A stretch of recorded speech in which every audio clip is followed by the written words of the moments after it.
Hello friends, मैं Aryan Shukla business advisor YouTube channel business hour पर आपका स्वागत करते हैं। इस वर्ष जिस तरीके से तापमान बढ़ा है, हम बात करना चाहेंगे कि आने वाले समय में एक बिजनेस के सामने किस प्रकार की चुनौतियां आने वाली हैं।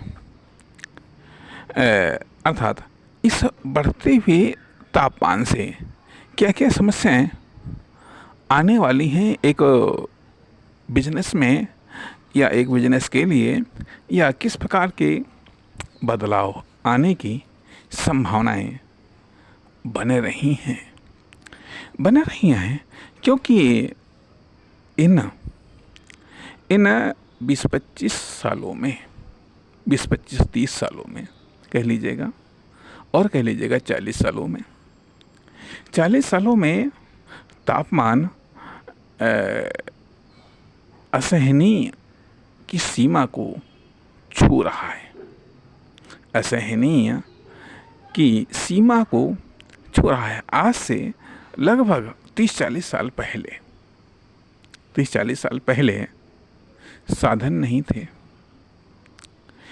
नहीं थे, इसलिए चाहे पब्लिक के सामने कह लीजिएगा या फिर बिजनेस के सामने समस्याएं थी। आज साधन है तो कहने का अर्थ यह कि इम्पोर्टेंट बात कहने का प्रयास कर रहा हूँ कि औद्योगिक क्रांति ने और बढ़ती हुई जनसंख्या ने प्राकृतिक साधनों और संसाधनों का विनाश किया है। यह प्राकृतिक सिस्टम को ध्वस्त किया है। अब उसके भयंकर दुष्परिणाम सामने आने लगे हैं। अब ऐसे दुष्परिणाम न केवल पब्लिक को झेलना है बल्कि बिजनेस को भी झेलना है।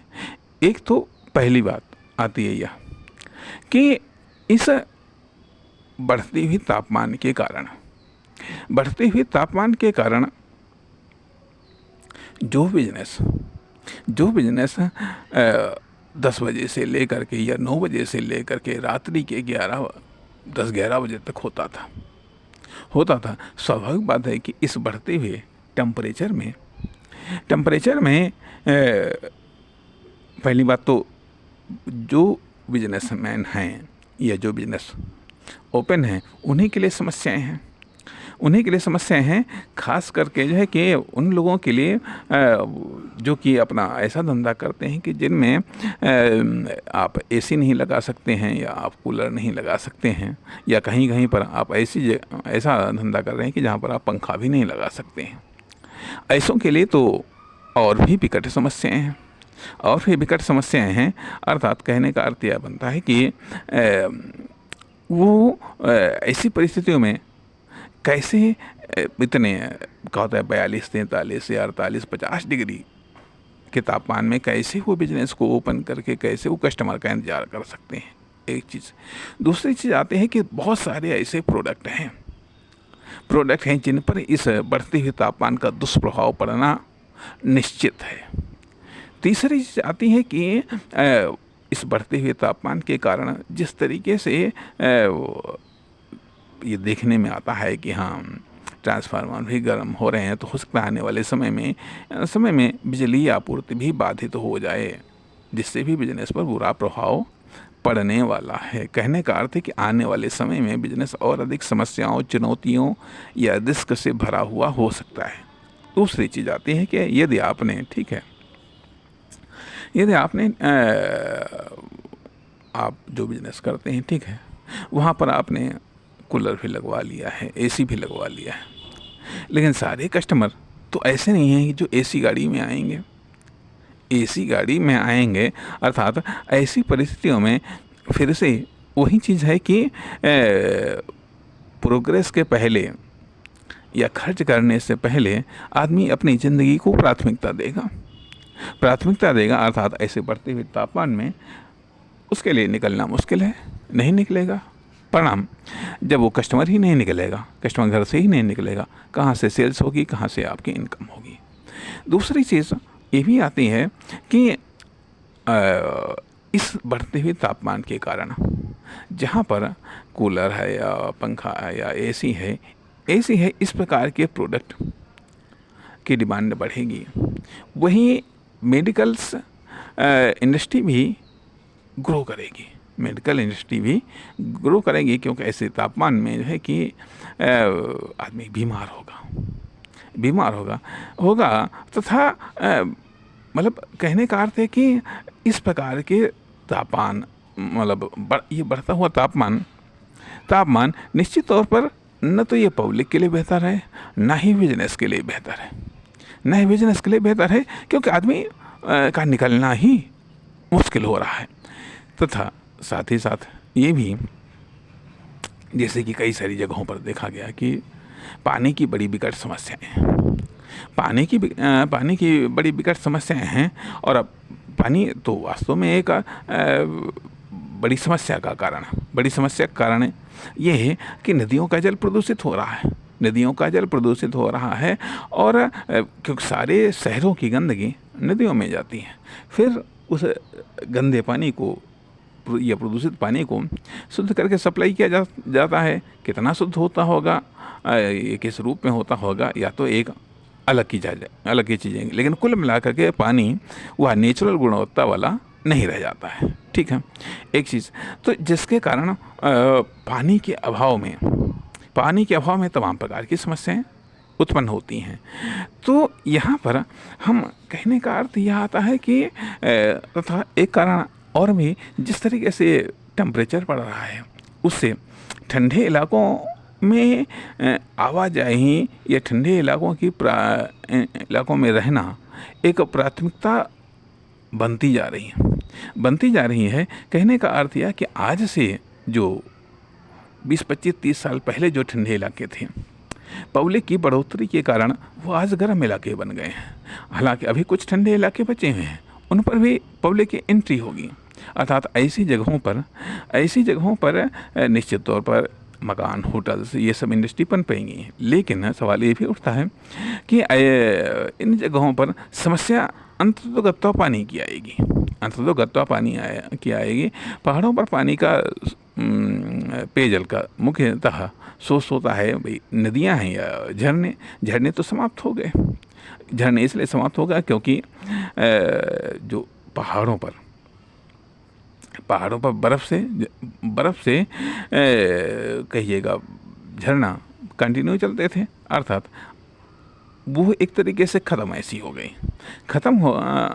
गई है। साथ ही साथ ये भी बारिश की कमी के कारण भी इस प्रकार के झरने कम हो गए। साथ ही साथ नदियों का जलस्तर भी घट रहा है। तो इन सब चीज़ों के कारण आने वाले, खास करके इन 2, 4, 5 साल में ही काफ़ी बड़े बदलाव आ जाएंगे, क्योंकि जिस तरीके से इस वर्ष तापमान ने अपना भीषण रूप दिखाया है, अर्थात वो ये एक होना भी स्वाभाविक बातें हैं। और साथ ही साथ यहाँ पर हम ये भी देखते हैं, कुछ मीडिया वाले भी तमाम प्रकार की विभिन्न चर्चाएं करते हैं, लेकिन उनको भी इस बात को ध्यान देना चाहिए कि आखिरकार ये जो बढ़ता हुआ तापमान कि काफ़ी साल पहले ये बात हमने पढ़ी थी कि पेड़ों से ऑक्सीजन निकलती है, ऑक्सीजन से ओजोन परत बनती है, और ओजोन परत सूर्य की गर्मी को पृथ्वी तक पहुँचने जो गर्मी पहुँचती है उसको बीच में सोख लेती है। इसलिए एक न्यूनतम मात्रा में पृथ्वी तक गर्मी पहुँचती है और इस ओजोन परत में भारी मात्रा में क्षरण हो रहा है, जिसका एक कारण तो वनों की कटाई, दूसरी चीज़ विभिन्न प्रकार की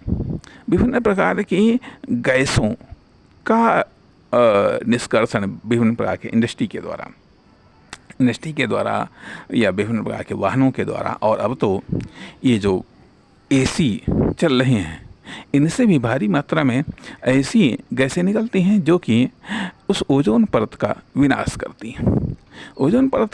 करती हैं, तो जिससे टेम्परेचर दिन पर दिन धरती पर बढ़ता चला जा रहा है। दिन पर दिन बढ़ता चला जा रहा है। तो ऐसी परिस्थितियों में बिजनेस का एक स्ट्रक्चर, मैं समझता हूँ इसमें बदलाव आएगा आएगा इसमें बदलाव की संभावना बनेगी। और इसमें ये रिस्क हो सकता है। एक तो ये चीज़ें आ जाती हैं कि बढ़ता हुआ तापमान, दूसरी चीज़ आती है कि जो आने वाले समय में बिजनेस का अव्यवस्थित रूप, क्या नाम, मौसम का जो अव्यवस्थित रूप देखने को मिलेगा। कहने का अर्थ है कि ये तो अभी गर्मी का दौर, इसके बाद में बाढ़ का दौर शुरू हो जाएगा। तो अव्यवस्थित बरसात, कहीं भारी तो कहीं बिल्कुल नहीं। ऐसी बरसात भी तमाम प्रकार के विनाश का कारण बनेगी। उसके बाद में ठंड ये भी अव्यवस्थित हो जाएगी। पहले कदाचित प्रकृति का एक रूटीन फिक्स था, उसी के आसपास प्रकृति या मौसम बदलता रहता था, जिसके कारण सारी की सारी व्यवस्थाएं उसके आधार पर एडजस्ट हो जाती थी, चाहे वो पब्लिक लाइफ की हो, चाहे वो बिजनेस की लाइफ की हो। यदि पब्लिक लाइफ अव्यवस्थित होगी तो उसका असर बिजनेस पर पड़ेगा। और ये मौसम के अव्यवस्थितकरण से पब्लिक लाइफ अर्थात सार्वजनिक जीवन या आम जीवन काफ़ी बड़ी मात्रा में प्रभावित होगा। और इसके अलावा भी आती है बात, जैसे कि कहा जाता है कि 60 डिग्री का टेम्परेचर आदमी के लिए झेलना बहुत मुश्किल हो जाता है। उसके लिए तमाम सारे वो विकल्प खोजेगा। तो उस विकल्प कितने लोग या कितने % लोग खोज पाएंगे, और उस वो विकल्प भी आदमी की आमदनी का एक एक्स्ट्रा चार्जेस वसूल करेंगे। स्वाभाविक बात है कि इसलिए आने वाले समय में इस मौसम के कारण बिजनेस के सामने तमाम प्रकार की चुनौतियां आएंगी। इसलिए हम समझते हैं कि आने वाले समय में यदि आप बिजनेस को लेकर के कोई प्लानिंग कर रहे हैं तो वो मौसम के कारण उत्पन्न विभिन्न प्रकार की चुनौतियां या परेशानियों को ध्यान में रखते हुए अपनी प्लानिंग को करें।